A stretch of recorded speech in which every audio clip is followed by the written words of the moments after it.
Halo Manisit, selamat datang di modul selanjutnya, yaitu bagaimana cara kerja saham.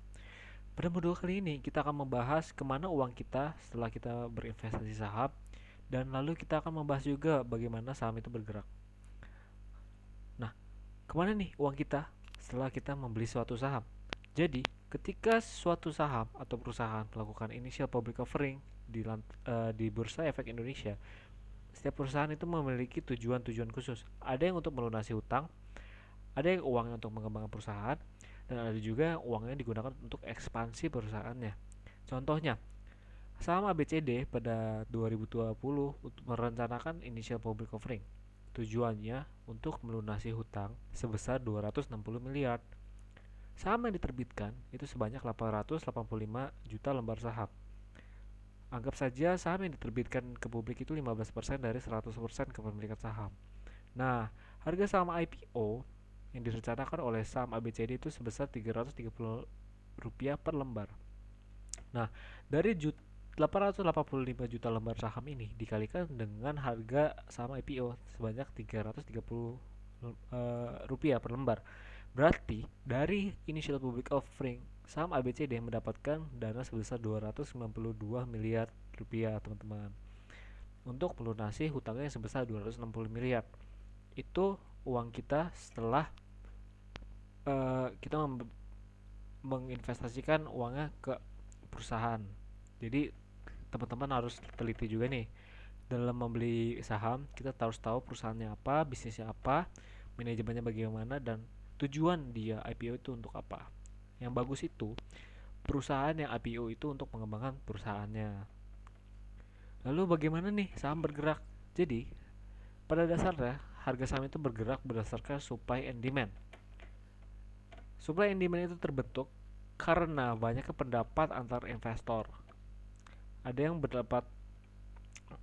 berpendapat kalau laporan keuangan dari perusahaan ABCD itu bagus, atau ada yang berpendapat kalau perusahaan ABCD itu jelek, mungkin karena ada yang lebih bagus.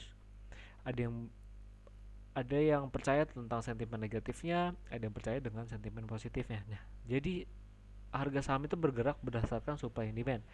Ada yang percaya dengan perusahaannya mereka beli, ada yang tidak percaya perusahaannya dengan kinerjanya mereka menjual. Jadi harga saham itu bergerak secara liar karena didasarkan psikologis manusia dan para pendapat investor, teman-teman.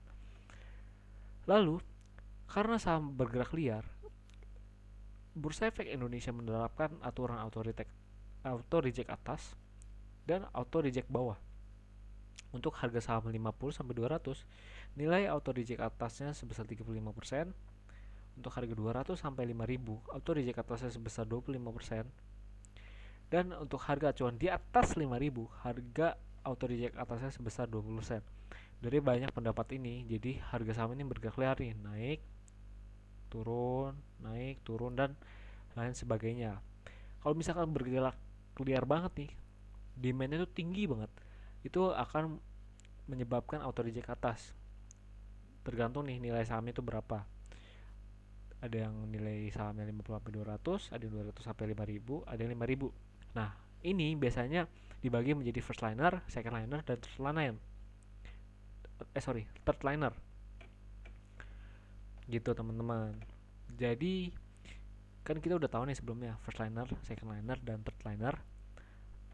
Ini yang menentukan nilai arahnya. Untuk auto reject bawahnya itu sama, teman-teman, 6%. Itu sudah dilakukan sejak pandemi tahun 2020. Oke, jadi kita udah tahu nih uang kita kemana setelah kita berinvestasi saham. Lalu saham kenapa bisa bergerak naik dan turun, dan kenapa nih saham bergerak liar itu memiliki aturannya. Oke, sekian dan terima kasih untuk modul kali ini. Untuk selanjutnya kita akan membahas strategi investasi dan trading saham. Sampai jumpa di modul selanjutnya.